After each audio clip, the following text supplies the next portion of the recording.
Dans la série Le héros et le surhomme, le sage et le surhomme dans Sénèque. Une émission de lettres classiques et lettres modernes, préparée par M. Royer et réalisée par Télé10. La figure du surhomme est bien présente dans l'œuvre de Sénèque, et non pas seulement dans son théâtre. À propos d'un Romain philosophe, contemporain de César, Sextius le Père, qui avait été le maître d'un de ses maîtres, n'écrit-il pas, essayant d'exprimer les impressions d'un lecteur de son temps tel que Lucilius, « Il est plein de vie, plein de vigueur, il est libre, il est au-dessus de l'homme ».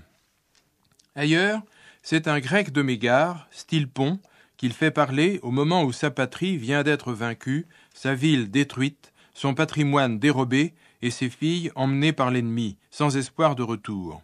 « Je n'ai rien perdu, dit-il, j'ai tous mes biens avec moi. » Puis, s'adressant par avance à chacun d'entre nous, Stilpon ajoute « Tu n'as pas lieu de mettre en doute la possibilité pour qui est né homme de s'élever au-dessus de l'humanité. » Selon lui, on atteint ces hauteurs en considérant les souffrances, les dommages, les blessures de toutes sortes, sans se mettre en peine, sans se départir de son sang-froid, comme si l'on était à l'abri dans une forteresse imprenable parce que trop haut placé.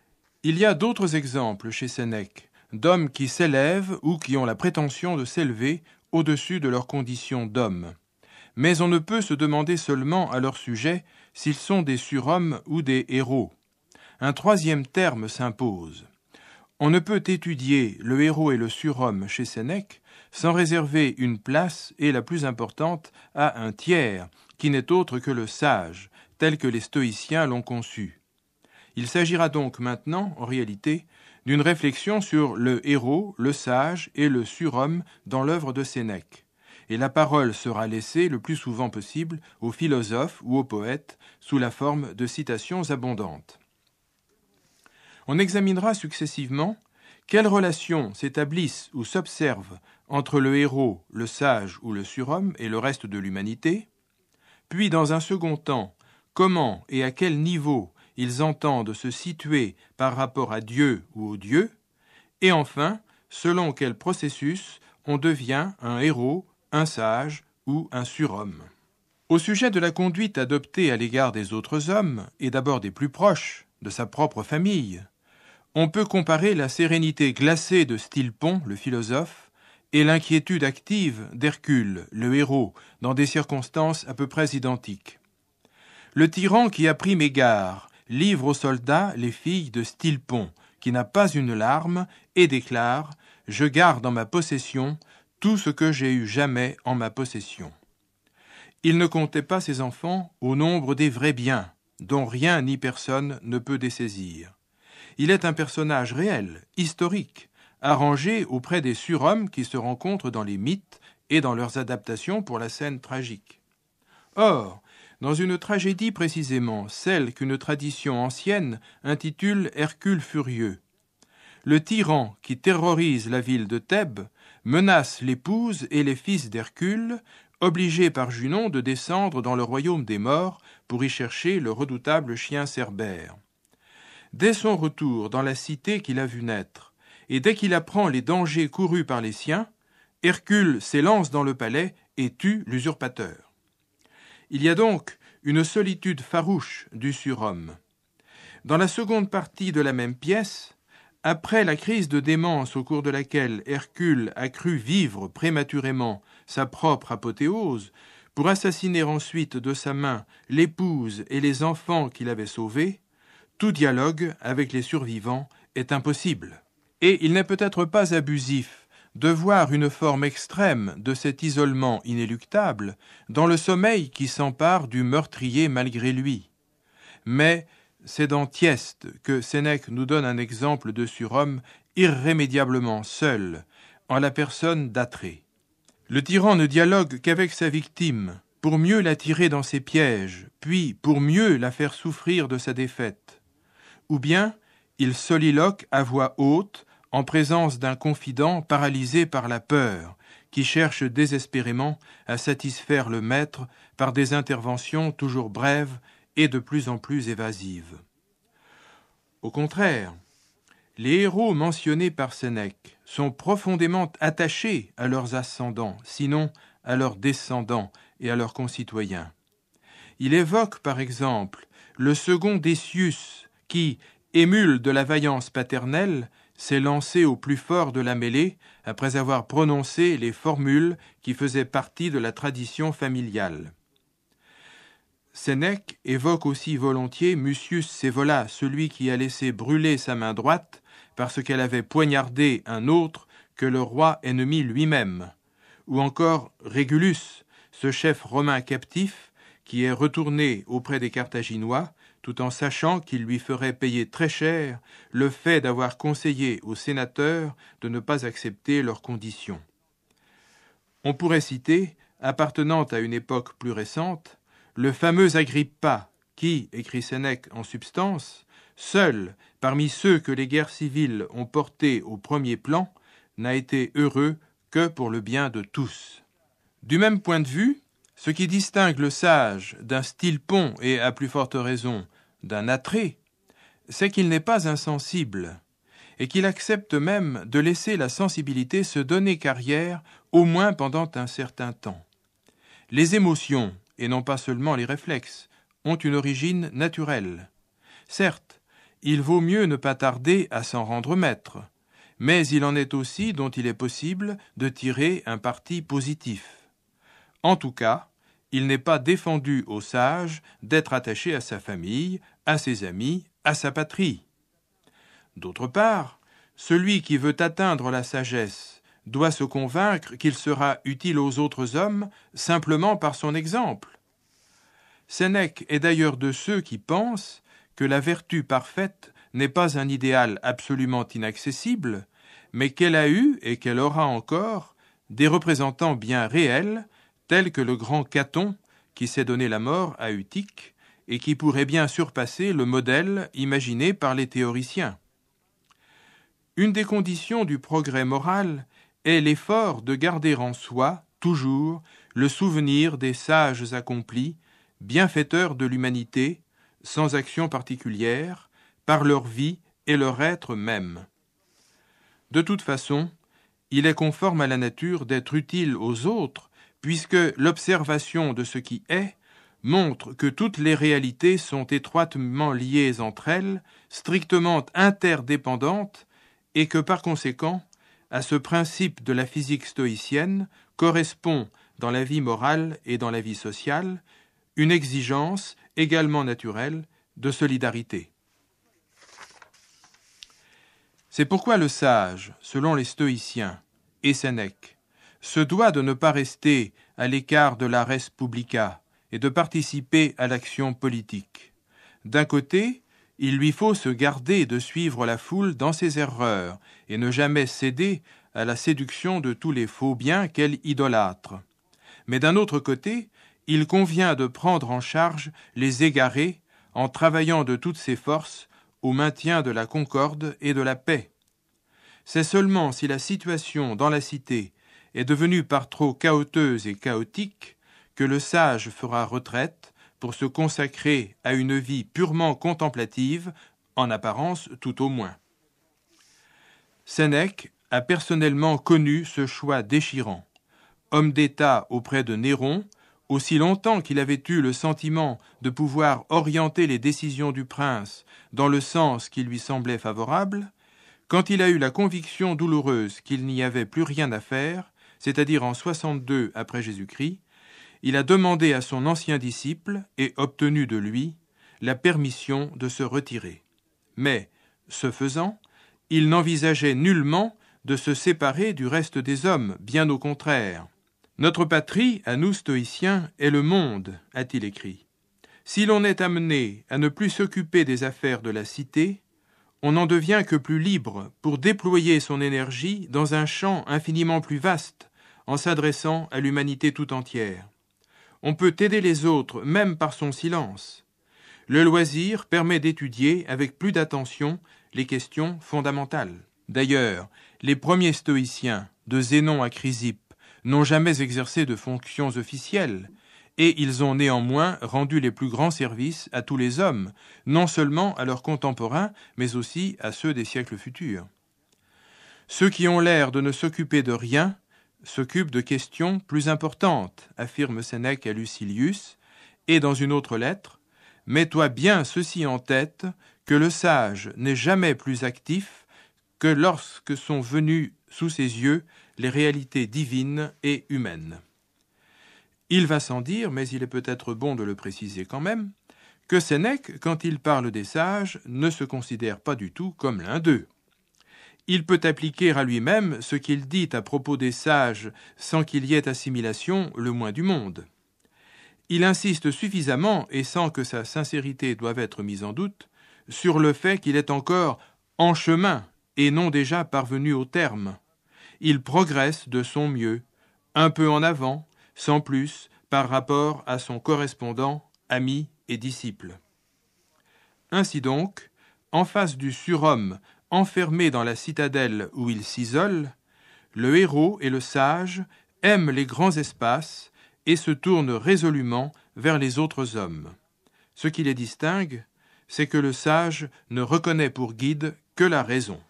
On se tromperait en accusant Sénèque d'incohérence sous prétexte qu'il ne saurait être conforme à la raison d'affirmer que le sage est l'égal de Dieu.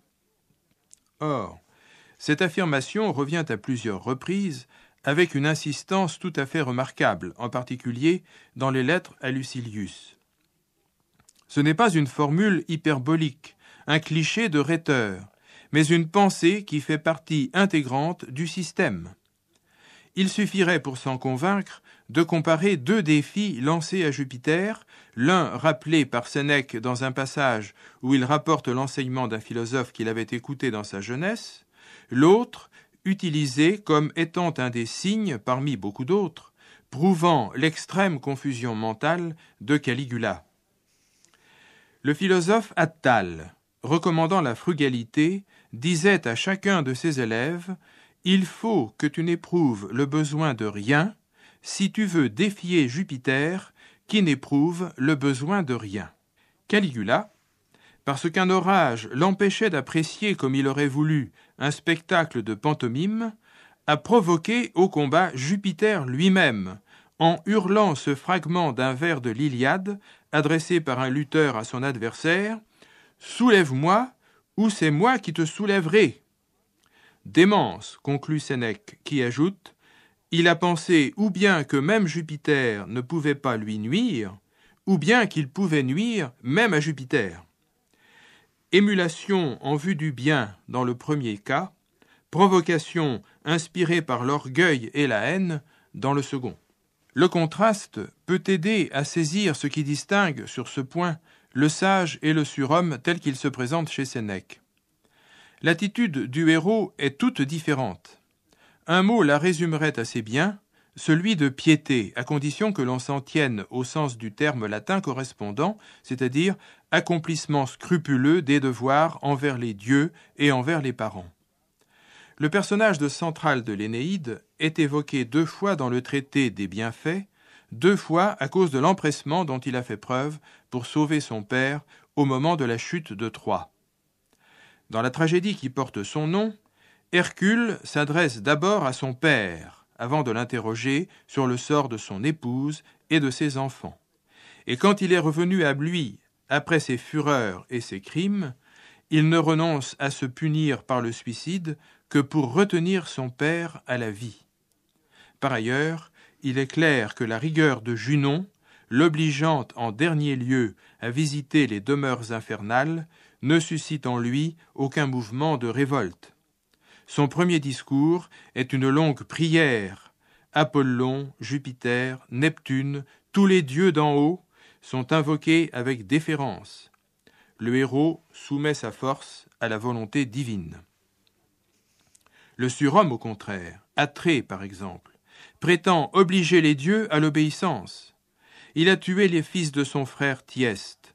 Le soleil, horrifié, a interrompu sa course à travers le ciel, revenant soudain à son point de départ, en sorte qu'une nuit précoce et pesante s'est établie sur le monde. Le tyran savoure son triomphe. Il s'écrie « Je marche à la hauteur des astres. Je suis au-dessus de tous les dieux célestes. d'où son regret de ne pouvoir les contraindre à regarder jusqu'au bout le spectacle de sa victoire. Ah, si je pouvais au moins retenir les dieux qui s'enfuient et les tirer de force pour qu'ils voient le festin de ma vengeance. Curieusement, quand la folie s'empare d'Hercule, le héros, en lui, fait place au surhomme et le rapproche, pour un temps, d'Atrée. La nuit prend possession du ciel, mais il est vrai, pour lui seul et dans son imagination. Il annonce « Je vais me rendre dans les hauteurs célestes. Mon père me promet les astres. » Puis, comme il croit que se dessine une résistance, il exprime non un regret, mais une menace, dont la réalisation aurait la forme d'un conflit surnaturel et cosmique, avec l'intervention des titans, des géants et des furies, les plus forts arrachant et entassant des montagnes. Enfin, il n'hésite pas à défier Jupiter, comme Caligula, quand il crie à son épouse effarée « Tu auras beau te cacher dans le giron du tonnant, cette droite t'atteindra et t'emportera où que tu sois. » Les dieux sont donc conçus par ces furieux comme des privilégiés qu'ils estiment avoir mérité de rejoindre, voire de dépasser, et qu'ils auraient un plaisir intense à humilier. Pour le surhomme, le dieu est l'ennemi. En revanche, pour le sage, le dieu est le modèle à imiter. Le sage est l'émule des dieux, écrit Sénèque. C'est pourquoi il ne cherchera nullement à acquérir les biens auxquels l'opinion courante attache tant de prix. Lucilius a pu lire ceci, par exemple. « L'argent ne fera pas de toi un égal de Dieu.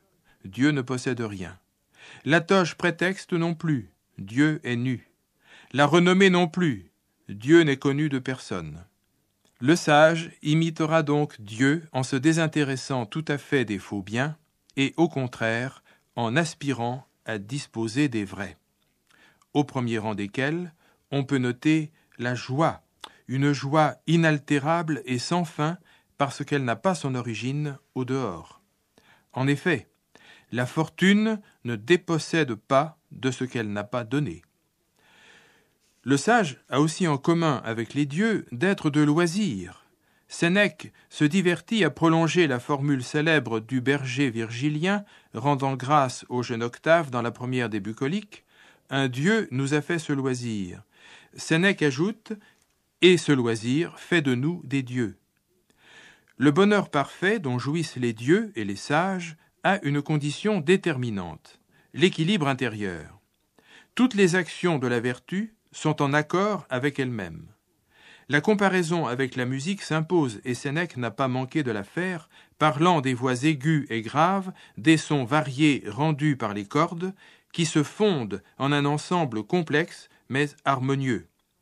La disposition contraire, celle qu'un Érasme appellera folie pour en faire l'éloge, se caractérise, à l'inverse, par le tiraillement, l'écartèlement subi par suite d'élans contradictoires, le corps poussant dans une direction et l'âme dans une autre. Cette imitation de la divinité est plus facile qu'il n'y paraît parce qu'il y a quelque chose de divin dans notre nature.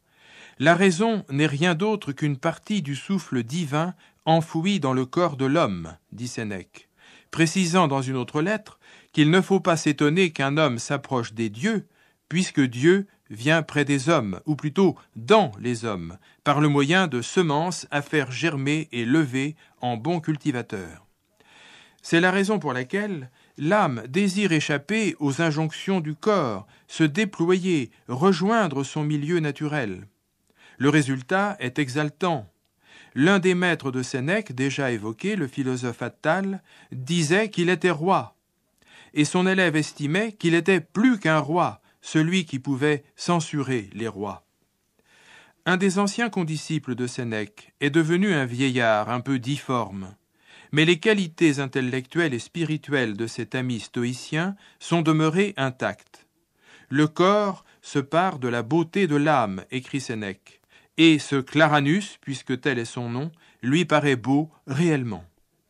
Dans son œuvre en prose, Sénèque emploie 2 fois, à propos du sage ou de lui-même, si impatient de le devenir, un mot qui sort complètement de l'ordinaire, le verbe « transfigurer », dans une des premières lettres, puis dans l'une des dernières adressées à Lucilius. On serait tenté d'utiliser le terme apothéose, mais Sénèque souligne une différence qui consacre l'infériorité de l'homme. Dieu a l'avantage de la durée. Il peut être bon plus longtemps. Sur un point, pourtant, le sage dépasse Dieu, mais en dehors de tout conflit, au contraire de ce qui s'observe dans le cas des surhommes et des dieux.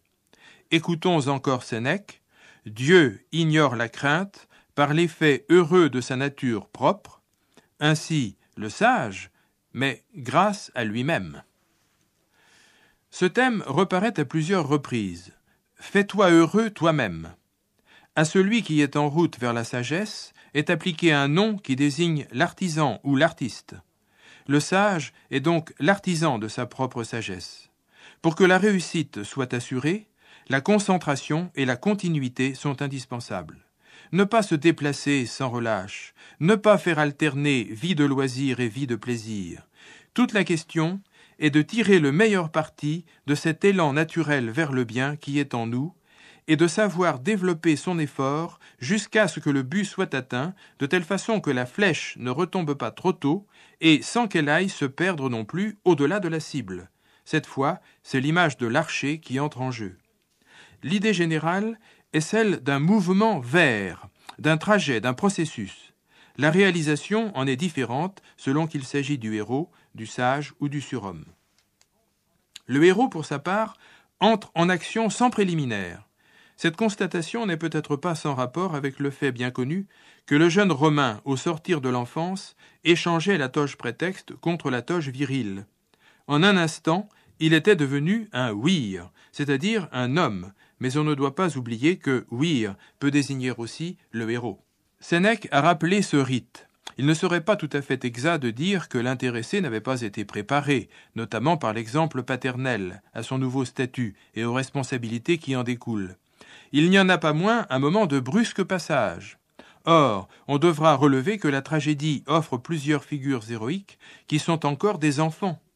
La mort du petit Astyanax, telle qu'elle est racontée dans les Troyennes, est d'une dignité extraordinaire.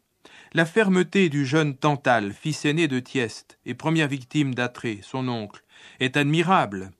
Dans Hercule furieux, l'épouse, ou peut-être le père du héros persécuté par Junon, se souvient qu'il a dû tuer ses premiers monstres, les 2 serpents, alors qu'il était encore au berceau.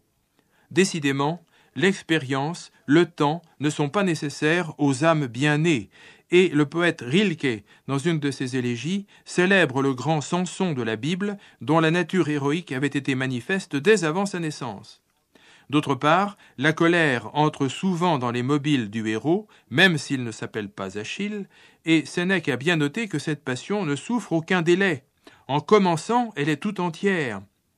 Elle tient certainement une place, même réduite, dans l'âme des enfants immolés de la tragédie.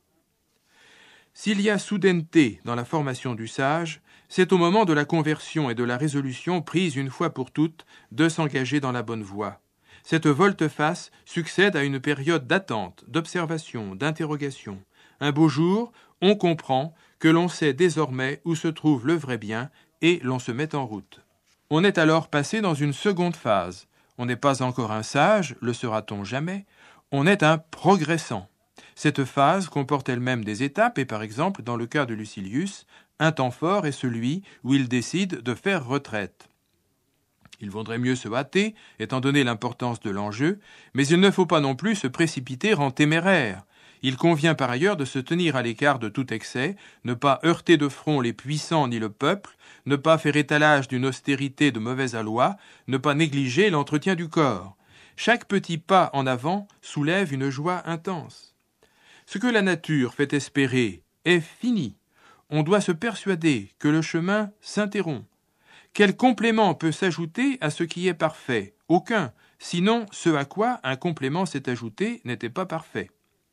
Ou encore, pour toute réalité, la possibilité de croître est le signe qu'elle est imparfaite. Ou encore, il n'y a pas de bien meilleur que le bien. Le sage connaît désormais et de manière irréversible la plénitude de la vertu et du bonheur. Même au cours de son long exil, un Rutilius n'était pas malheureux. Rutilius, le Socrate romain. Entre cette lente maturation de la sagesse et l'éclosion foudroyante de l'héroïsme, prend place la croissance hâtive du surhomme. Les développements futurs sont prévisibles pour peu que l'on prenne garde à certains traits du personnage, encore enfant ou adolescent. C'est ainsi que Tibère avait pu déceler assez tôt la perversité de Caligula. La progression ultérieure ne s'explique pas seulement par une perversité native, mais plus généralement par une faiblesse radicale de l'être intérieur, qui ne sait pas s'opposer à la passion en marche. Hercule, Atrée, Médée, elle aussi, ont subi des offenses. Un sage ou un bon progressant saurait apprécier les faits à leur valeur et, passé le premier mouvement de protestation, reprendrait son calme. La raison fragile des non-sages fait grand cas de l'arbitraire, du complot, de la trahison. Elle donne, à tort, son assentiment au désir de vengeance. La volonté elle-même fragile dirige mal l'action qui doit suivre. Qu'est-ce donc, Lucilius, écrit Sénèque, qui, alors que nous tendons dans un sens, nous tire dans un autre? Qu'est-ce donc qui lutte avec notre âme et ne nous laisse rien vouloir une bonne fois? Nous flottons entre des desseins divers. Médée s'analysera presque dans les mêmes termes, recourant à l'image du navire en perdition sur une mer déchaînée. Le personnage tragique en l'occurrence, car nous ne savons rien de l'évolution psychologique d'un Stilpon, assiste impuissant à l'épanouissement en lui de la passion monstrueuse. Il lui faut du temps avant qu'il puisse l'identifier pour s'y abandonner totalement ensuite. Je ne sais ce que mon âme farouche a décidé en moi et n'ose pas encore s'avouer à elle-même, reconnaît Médée.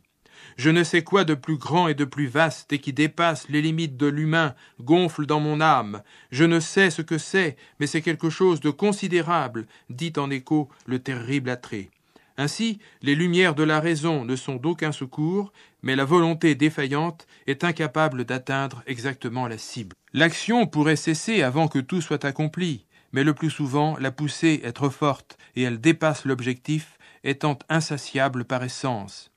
Les désirs de l'opinion sont sans limite. Ce qui est faux n'a pas de borne, commente Sénèque dans son œuvre philosophique, mais son œuvre tragique en porte la marque, puisque plusieurs de ses pièces semblent ne pas s'achever et pouvoir se prolonger indéfiniment.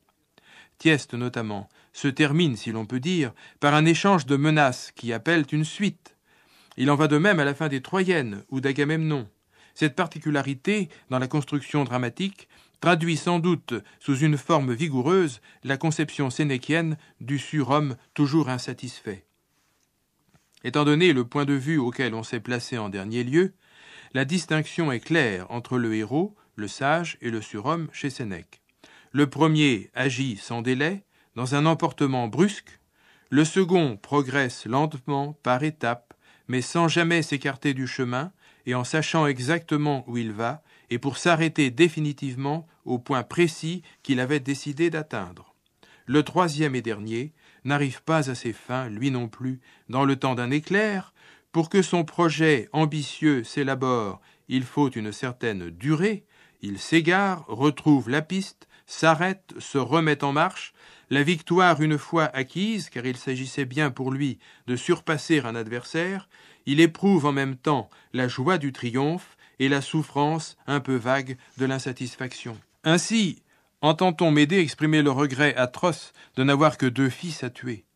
Toujours plus loin. Par contraste, le sage est celui qui, arrivé au but, s'arrête. Son bonheur est sans restriction. Une des raisons en est que le temps ne compte plus. « Oh, quand verras-tu ce temps, écrit Sénèque à Lucilius, où tu sauras que le temps est pour toi sans importance, où tu seras tranquille et calme et indifférent au lendemain. N'est-ce pas être enfin maître du temps, enfin libre par rapport au temps? Oui, seul le sage est libre. » Nous vous avons proposé dans la série Le héros et le surhomme, le sage et le surhomme dans Sénèque, une émission de lettres classiques et lettres modernes, préparée par M. Royer et réalisée par Télédis.